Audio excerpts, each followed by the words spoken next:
வணக்கம் மிதுன ராசி அன்பர்களே. எப்படி இருக்கீங்க? வாங்க, ஜனவரி 2026 மாசம் உங்களுக்கு எப்படி இருக்க போகுது, என்னென்ன நல்ல விஷயங்கள் நடக்க போகுது, எங்க கவனமா இருக்கணும்னு நாம இப்போ விரிவா பார்க்கலாம். ஆமாங்க. இந்த மாசம் உங்களுக்கு ரொம்பவே அருமையா இருக்க போகுது. ஆனா ஒரு சின்ன கேட்ச் இருக்கு. அதாவது கிரகங்களோட அமைப்புப்படி ஒரு பக்கம் பிரமாதமான வாய்ப்பு வருதுன்னா, இன்னொரு பக்கம் ஒரு பெரிய சவாலும் கூடவே வருது. இது ரெண்டையும் எப்படி சமாளிக்க போறீங்க? அதுதான் இந்த மாசத்தோட முக்கியமான விஷயமே. முதல்ல இந்த மாசம் ஏன் இவ்ளோ முரண்பாடா இருக்குன்னு பார்க்கலாம். உங்க ராசிக்கு 7வது வீட்ல 4 கிரகங்கள் ஒண்ணா வந்து நிக்குது. சிம்பிளா சொல்லணும்னா இது ஒரு பெரிய பிளானட்டரி டிராஃபிக் ஜாம் மாதிரி. இதனால உங்களுக்குள்ள ஒரு பெரிய மனப்போராட்டமே நடக்க போகுது. பாருங்க, இதுதான் இந்த மாசத்தோட பெரிய தலைவலியே. உங்க மனசு ஒன்னு சொல்லும், ஆனா வெளியில பாக்குறவங்க, ஏன் போற வரவங்க கூட உங்களை நிறுத்தி இப்படி பண்ணு அப்படி பண்ணாதன்னு அட்வைஸ் மழை பொழிவாங்க. உங்க மனசாட்சி சொல்றத கேக்குறதா இல்ல இந்த ஊர் சொல்றத கேக்குறதான்னு ஒரு பெரிய போராட்டமே உங்களுக்குள்ள நடக்கும். சரி, இந்த ஒரே கூச்சலா இருக்கிற டைம்ல நம்ம எங்க ரொம்ப கவனமா இருக்கணும்னு பார்க்கலாம். இதெல்லாம் உங்களை பயமுறுத்துறதுக்கு இல்ல, ஜஸ்ட் ஒரு வார்னிங். நீங்க கொஞ்சம் உஷாரா இருந்தா போதும். நல்லா கேட்டுக்கோங்க. இதுதான் இந்த மாசத்திலேயே ரொம்ப ரொம்ப முக்கியமான எச்சரிக்கை. மத்தவங்கள பத்தி குறை சொல்றதுக்கோ புறம் பேசுறதுக்கோ கிரகங்கள் உங்களை தூண்டி விடும். ஆனா நீங்க அதுக்கு இடம் கொடுக்கவே கூடாது. தயவு செஞ்சு யார பத்தியும் தப்பா பேசாதீங்க. மீறி பேசினா 10 நாள்ல வேலையை விட்டு தூக்கிடுவாங்கன்னு ரொம்ப அழுத்தமா சொல்லப்பட்டிருக்கு. So be careful. இது மட்டும் இல்ல, இன்னும் சில விஷயங்களையும் நீங்க கவனம் வைக்கணும். முதல்ல உங்க ஹெல்த். கழுத்து, தோள்பட்டை, வயிறு சம்பந்தப்பட்ட பிரச்சனைகள் வரலாம். அப்புறம் உங்க குழந்தைங்க, பேரம் பேத்திங்க விஷயத்துல கொஞ்சம் ஜாகிரதையா இருங்க. ராத்திரி நேரத்துல டிராவல் பண்றத முடிஞ்ச வரைக்கும் தவிர்த்துருங்க, இல்லனா ரொம்ப கவனமா இருங்க. கடைசியா கோபம். கிரகங்களால ஈஸியா டென்ஷன் ஆயிருவீங்க, அதனால பொறுமையா இருங்க. இந்த விஷயங்கள்ல மட்டும் கொஞ்சம் அலர்ட்டா இருந்தா போதும், எல்லாத்தையும் சூப்பரா ஹேண்டில் பண்ணிடலாம். சரி, இவ்ளோ நேரம் சவால்களை பத்தியே பேசிட்டோம். இப்ப இதையெல்லாம் தாண்டி உங்களுக்கு என்ன பெரிய பரிசு காத்துட்டு இருக்குன்னு பார்க்கலாமா? ஏன்னா இந்த எல்லா இரைச்சலுக்கும் அந்த பக்கம் ஒரு பிரம்மாண்டமான வெற்றி உங்களுக்காக வெயிட் பண்ணுது.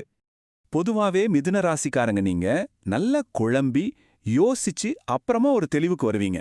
அந்த தெளிவு வந்துருச்சுன்னா போதும், அதுக்கப்புறம் நீங்க எடுக்கிற முடிவு, அடிக்கிற அடி இருக்கே, அது ஸ்டேடியத்தையே தாண்டி போற சிக்ஸர் மாதிரி இருக்கும். அதனால மத்தவங்க சொல்றத காதுல வாங்கிக்காதீங்க.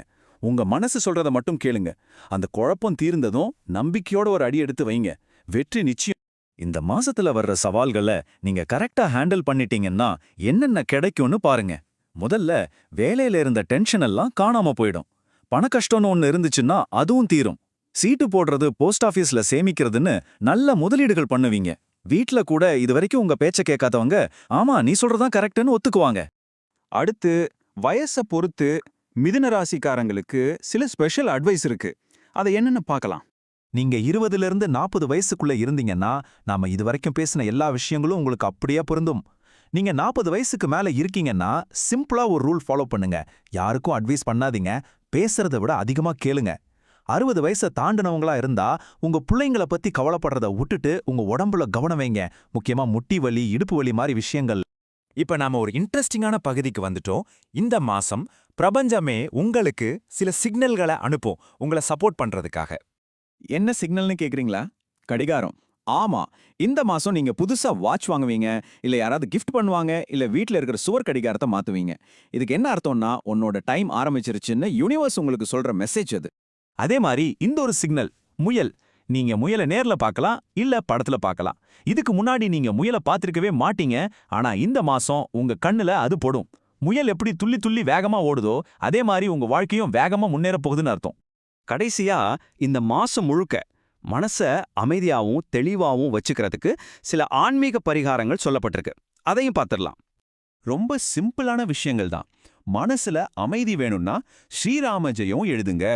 கோவம் பயங்கரமா வருதா, அது யார்கிட்டயும் காட்டாம ஒரு பேப்பர்ல எழுதி அதை எரிச்சிடுங்க. அதிர்ஷ்டம் வரணும்னா ஸ்ரீமன் நாராயணனை, முக்கியமா ஹயக்ரீவரை கும்பிடுங்க. உங்க உள் மனசு உங்களுக்கு சரியான வழியை காட்டணும்னா அன்னை மீனாட்சிய மனசுல நினைச்சுக்கோங்க. பாருங்க, இந்த மாசம் முழுக்க நாம பேசுனதோட ஒரே சாராம்சம் இதுதான். வெளியிலிருந்து வர்ற 1000 சத்தத்தை கொஞ்சம் கம்மி பண்ணிட்டு, உங்களுக்குள்ளிருந்து வர்ற அந்த ஒரு குரலுக்கு காது கொடுங்க. உங்க உள் மனசுக்கு வழி தெரியும். அதை கேட்க நீங்க தயாரா? அப்படி தயாரா இருந்தீங்கன்னா, இந்த ஜான்வரி மாசம் உங்களுக்கு ஒரு அற்புதமான மாசமா அமையும்.